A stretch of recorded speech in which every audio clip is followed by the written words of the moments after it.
Hello and welcome to another edition of Bad Pitch Energy, where we talk about the overrated players in MLB.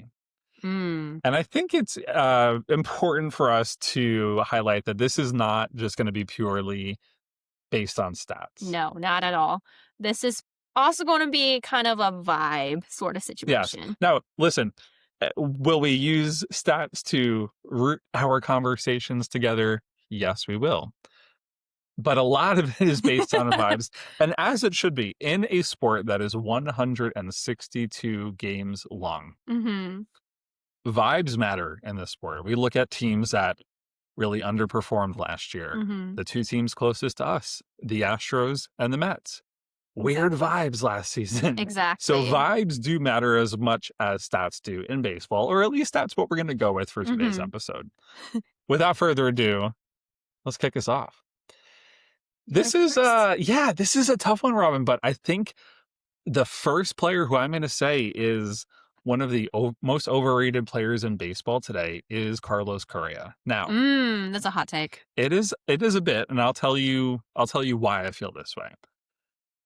When we talk about stats and vibes, I feel like Carlos Correa is your quintessential vibes guy. He is the Mm-hmm. guy who you bring in to turn a clubhouse to get some of those players who are maybe a little bit more laid back, fired up. And we've seen him do this with the Astros and with the Twins previously. However, in this context of Carlos Correa being traded back to the Houston Mm-hmm. Astros mid-season, and as we look at what his role is next season, and again, I'm factoring in vibes here, Right. I still think he's an overrated baseball player. And I look at, yes, he was a guy who shifted positions. He shifted to play third base for the Houston Astros. He's the quintessential team player, if you will. Mm-hmm. But I look at his 2025 and there's nothing that's like really standing out. Yes, did he bat 276? Yeah, that's all well and good. He knocked in 13 home runs. He had 52 RBIs. I think that's, solid, but nothing impressive. OPS was in 30, 734. When you look at his WAR, yeah, he was a 1.5 wins above replacement. That's something that you can look at, honestly, really a utility infielder who's not making $200 million over 6 years. Right. And you can say, well, he can give me that too. Like, how far are vibes going to get me? So, do I think that we, as enjoyers of Carlos Correa and Astros fans, look at him and say, oh, he's our guy. He's great. You know, we got him back. Well, here's the thing. We traded for him last year and we still didn't make the playoffs. And so I think that Carlos Correa, to an extent, is overrated, which is why Astros fans remember when he left after the 2021 season and Jeremy Pena took his spot. And Jeremy Pena led us to a World Series in 2022. We said, Carlos Correa, who? We don't need him. And so I really do feel Mm-hmm. like he is one of the more overrated players. And I think, yes, him helping the Astros reach a World Series and then defending the Mm-hmm. Astros after the controversy Right. of the scandal really helped endear him to a lot of Astros fans. But I think this second time around here with Houston, we're really seeing that he is a bit of an overrated player. And I hope he goes out in Mm-hmm. 2026 and proves me wrong. Right. But I don't think he will. Right. It would be really nice to get prime Carlos Correa back. It would be. All right. So the first one on my list, I talked about him in a previous episode, Mm-hmm. but I think you have to include him on the most overrated baseball players list, and it's Aaron Judge. This is really hard to swallow for a lot of people because if you do look at his stats, you're like, come on, Robin, what do you mean he has a 9.7 B WAR last year? How is he on your overrated list? But he's the captain, But he's the Robin. But listen, what's the point of being the captain of the Yankees if you're going to go out of the postseason in the ALDS round? Like, Fair. they went to the World Series in 2024, but what happened? They choked. Mm-hmm. This is Mr. Because if you watch Aaron Judge throughout the regular 162 games of the regular season, you go, this man is incredible. He's an incredible player. And then you see him in the postseason and you go, oh, he strikes out a lot. He just disappears. He's just completely unclutch in the postseason, and he becomes almost a stat patter because, like, sure, he scores a single home run, but, like, what's the point when you already lost the game? Hmm. So I don't know. He's one who I think is going to be one of the few who may go into the Hall of Fame just ringless. Oh, well, I don't think there's any question he goes into the Hall Hmm. of Fame, But I do think he's going ringless. which that's a tough pill to swallow. Yeah. But I mean, he's Mr. No Show in October. Sorry, Yankee fans. Are we though? Not really. Well, that leads me to my next step, and Oh. that's Kyle Tucker. Kyle Tucker is an overrated baseball player. Period. End of story. And yes, did he just get uh, a massive payday, $221 million over 4 years from the Dodgers? He did. Does that make him the highest paid player in baseball not named Shohei Ohtani? Yes, it did. But when you look at the stats, there's nothing that says like Kyle Tucker is like going to bring me to the promised land. And I guess that's why the Dodgers don't need him Mhm. to lead them to the promised land the way, the Mets would or the Jays would or the Cubs maybe Mhm. thought that he would. But his stats are like they're good, They're they're good. Yeah, solid. he's a very good player. I He don't think we want to discredit that he's a very good No, player. but he's not. So he hits 22 home runs in Mhm. 2025. He bats 266. He knocks in less than 100 RBIs, 73 RBIs. Yeah, his OPS is 841. He gets on base. He knows how to draw a walk. He knows how to play the outfield. But to me, and this is not a hot take, I mean, I've heard this numerous times, but to me, Kyle Tucker is not the type of player that is worth that amount of money. And he does not have that winning mentality. There is nothing about Kyle Tucker that you feel like this guy is going to lead me into battle. Like we are Mhm. going into game 7 of a championship series or the World Mhm. Series, and he's going to be the guy who is locked in and gets me over the edge. There's nothing about Kyle Tucker that screams that. I don't know if he was also born in Tampa like Pete Alonso. I don't know if there's something about white men who are born in Tampa, Florida, that are just mellow by nature because Pete is the same way. It's like I don't know what I don't know what it is, but Kyle Tucker to me is not the type of player who I want going into battle, and for that I think he's just super overrated. And I think Mhm. again, just giving kudos to Dana Brown and Jim Crane, you made the correct decision in trading this man while he still had value to you, while you were able to get a good return back, Mhm. because he is a tremendously overrated baseball player. I mean, this is one that I think might surprise a couple people by being on this list, Mhm. but Anthony Volpe Mm. is, I think, an overrated player. Okay, to be fair, New York Yankees fans hate him because he absolutely sucks. But for some reason, Yankees management thinks he is the best thing since sliced bread, and they will roll with him and all of his errors. Mhm. I mean, if you want to talk about it, he has a batting average last year of 212, career batting average of 222. Like, this man Mm. strikes out, can't hit. When he's playing shortstop, he's making errors left and right. If you want to, you can go online and just look up Anthony Volpe highlights, and they're literally all his errors. Like, he's someone who should not be on the everyday roster, and Yankees fans don't want him on their everyday roster. Yet, Boone is going to roll him out. And I don't know if Volpe has something on Aaron Boone, but Or he Brian Cashman. or Brian Cashman, but he is gonna get that play time. Yeah. Yeah. I think also with Volpe, I could be wrong, but I think he's a hometown guy as well. So Yeah. like there's that nostalgia of him being, native to New York, New Jersey, and just like playing for the team that he grew up rooting for. And But he's not. yeah, But he yeah, I agree. I agree. if that means that's your best shortstop, then Yankees, what are you Yeah. doing this I offseason? do think they're a bit blinded by that. And Yeah. maybe another season and the Yankees will realize that. Yeah. Yeah. My next guy is, and this hurts because I have rooted for him for so long, but Jacob deGrom is overrated. Mhm. He had, just a remarkable 2018 and 2019 season with the Mets. Two-time Cy Young winner, just incredible.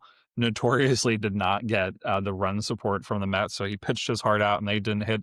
And I remember so many times that poor man being on the losing side of like a 1-0 game, which is just sad. They really needed him to be perfect. But of course, then he leaves the Mets. He goes to Texas, I think where he always wanted to be, or at least a place that wasn't in the limelight of New York City. Mhm. And he signed what now looks to be a reasonable deal given the market, but 5 years, $185 million, and truly has not lived up to that contract at all. I mean, when you look at the amount of games that he's played, his first year in Texas, he appeared in 6 games. His second year in Texas in 2024, he appeared in 3 games.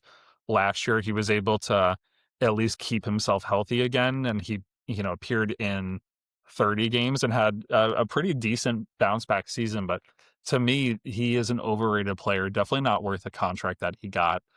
Ultimately, I'm glad that he didn't sign that contract with the Mets. Now, we could be sitting here a year from now, and if he has another 2026 similar to how he performed in 2025, I might say that he is worth the contract that he got and worth the recognition as one of the game's best. But when I hear Mets fans saying, "Oh, Jacob deGrom, do you think he's going to go into the Hall of Fame?"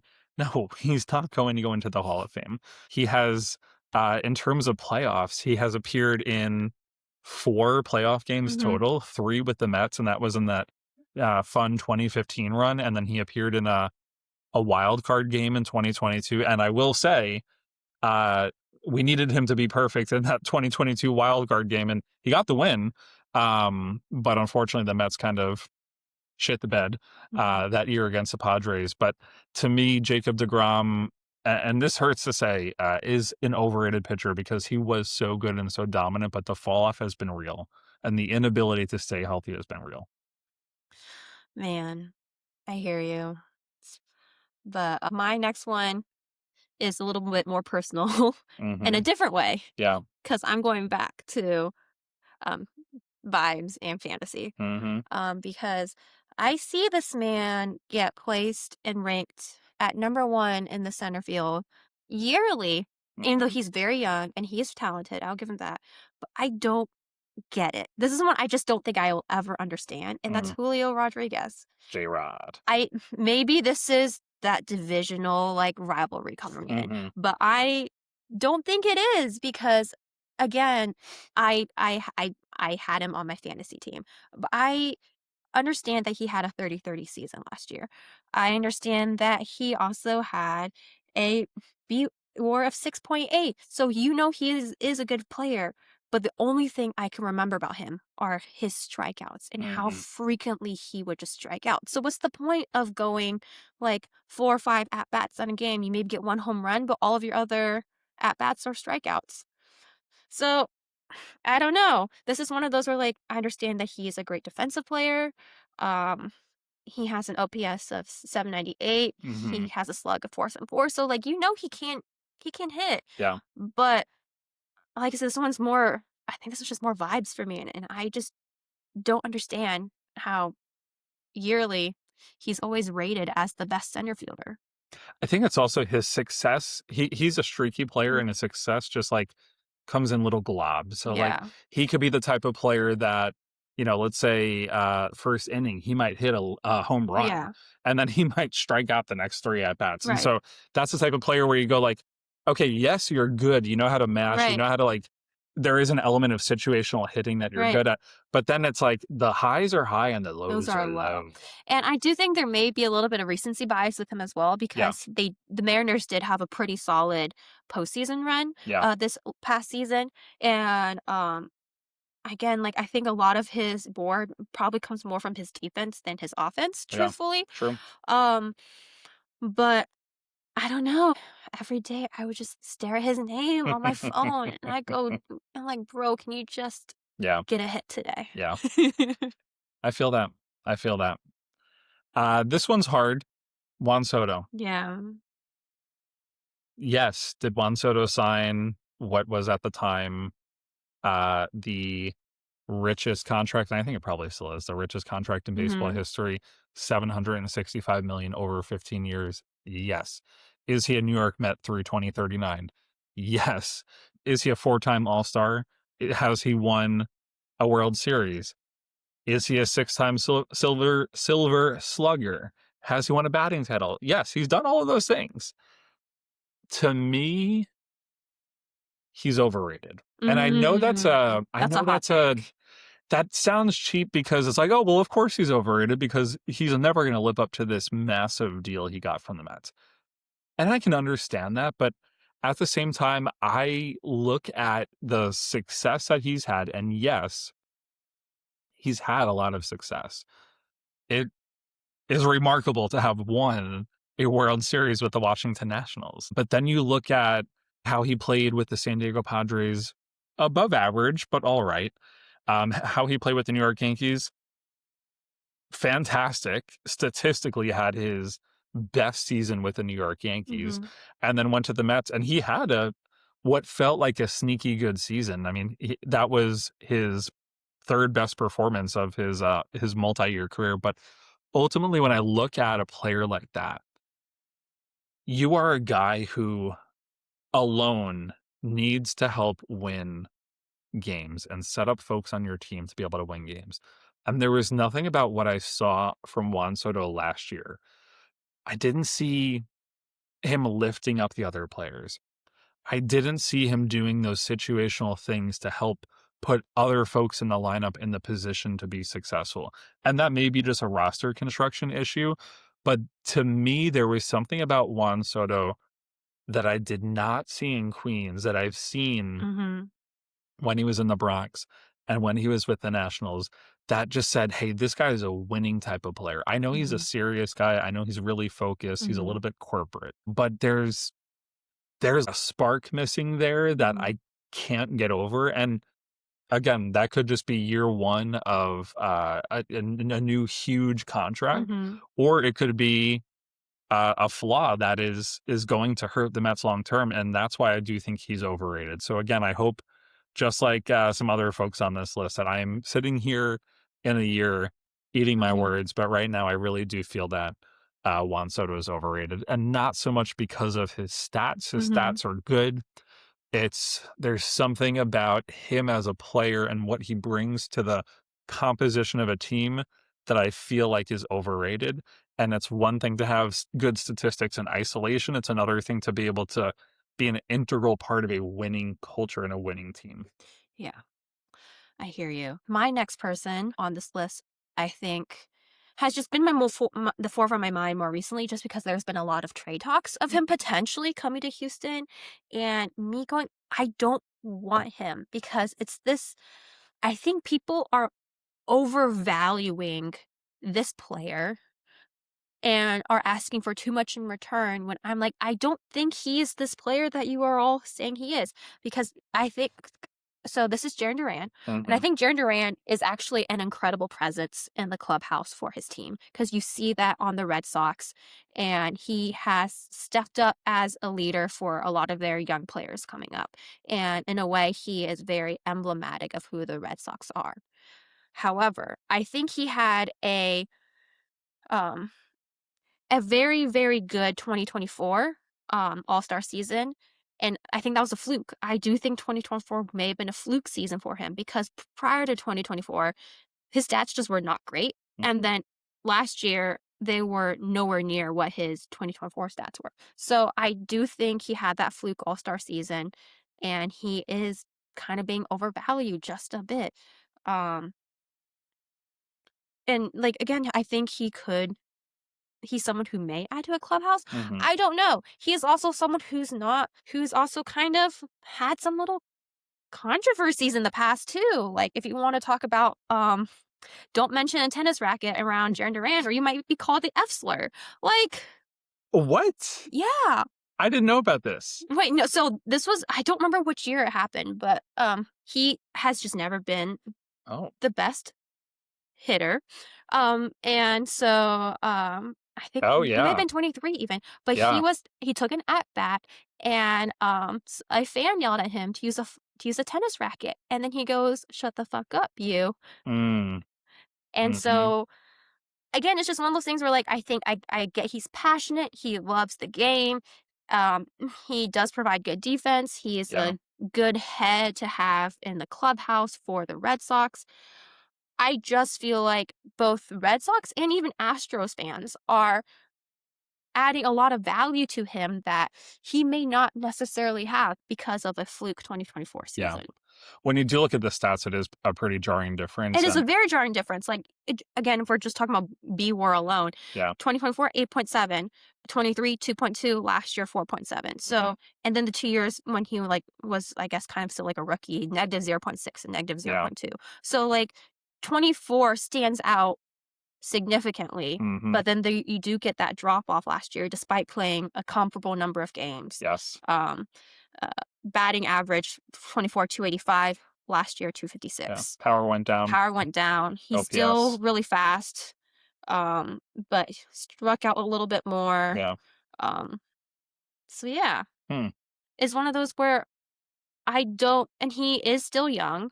I think he's 29-ish. Um, so Yep, he's 29. so Hmm. he may he may be a consistent player, but I don't think he's an all-star, especially since he was the shredder marked him as the number one The left fielder. shredder. Like I said, the people want to know who the shredder is, but the shredder rated him as the number one left fielder, and I don't think he's number one. Well, especially when you look at, there's been a lot of trade talks Yeah, involving him in Houston. When you look at what the Red Sox and the Red Sox yeah, fans want in return for him. yeah. That's what I'm saying. Yeah. That's why I think they're overvaluing Yes. him because they're asking for like all of our pitching prospects, and I'm like, along with Isak Paredes, and Yeah. I'm like, No. for one man who Right. may give you like a 4 WAR season, no, Mhm. thank you. Nope. Wow. Well, on that note, that concludes our take on the most overrated players in Major League Mhm. Baseball. Stay tuned for a future episode in which we tackle some players who are underappreciated and underrated. Thanks for listening to Bad Pitch Energy. We'll catch you next time.